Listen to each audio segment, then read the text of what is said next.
நெல் மூட்டைகள் கொள்முதலில் ஏற்படும் காலதாமதத்தை கண்டித்து தஞ்சை அடுத்த காட்டூரில் சாலை மறியலில் ஈடுபட்டு வரும் விவசாயிகளால் போக்குவரத்து பாதித்துள்ளது. இது பற்றிய கூடுதல் தகவலை செய்தியாளர் சையத் மௌலானா வழங்கிட கேட்கலாம்.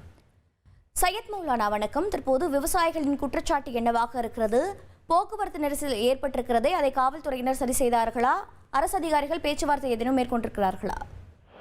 தஞ்சை மாவட்டத்தில் குறுவை அறுவடை பணிகள் தீவிரமாக நடைபெற்று வருகிறது. இந்த நிலையில் காட்டூர், சூரக்கோட்டை, வாண்டேரையிருப்பு, வளையமர்கோட்டை உள்ளிட்ட பகுதிகளைச் சேர்ந்த விவசாயிகள் அறுவடை செய்த நெல்லை விற்பதற்காக காட்டூரில் செயல்பட்டு வரும் அரசு நேரடி கொள்முதல் நிலையில் கொண்டு வந்து கிட்டத்தட்ட ஒரு 10 நாட்களுக்கு மேலாக அவங்க காத்துக் கொண்டிருக்கிறார்கள். சாலை ஓரத்தில் நெல்லை கொட்டி வைத்து இரவு பகலாக அவர்கள் பாதுகாத்து வருகிறது. தொடர்ச்சியாக தஞ்சை மாவட்டத்தை பொறுத்த வரைக்கும் பார்த்தீங்கன்னா விட்டு விட்டு மழை என்பது பெய்து வருகிறது. இதன் காரணமாக நெல்மணிகள் அனைத்தும் நனைய தொடங்கிவிட்டது. இதனால் ஈரப்பதம் காரணமாக நெல் எடுப்பதில்லையாக விவசாயிகள் ஒரு குற்றச்சாட்டு வச்சிருக்கிறார்கள்.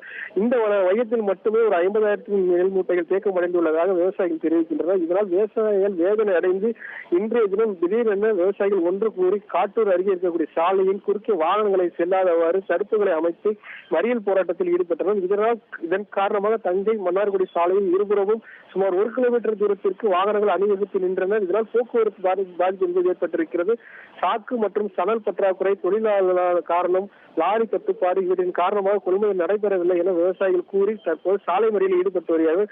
தஞ்சை டெல்டாவை பொறுத்த வரைக்கும் பார்த்தீங்கன்னா கிட்டத்தட்ட பல ஆண்டுகள் இல்லாத அளவிற்கு குறுவை சாகுபடியில் விவசாயிகள் சாதனை படுத்தி வருகிறார்கள். ஆனால் முன்னெச்சரிக்கை நடவடிக்கை இல்லை. ஏனென்றால் இந்த அளவுக்கு நாங்கள் சாதனை படுத்தியிருக்கோம், ஆனால் அதற்கான உரிய ஏற்பாடுகள் செய்யவில்லை. அதனால் உடனடியாக இதற்கு நிரந்தரமாக ஒரு தீர்வு காண வேண்டும் என டெல்டா விவசாயிகளே ஒரு கோரிக்கையாக உள்ளது.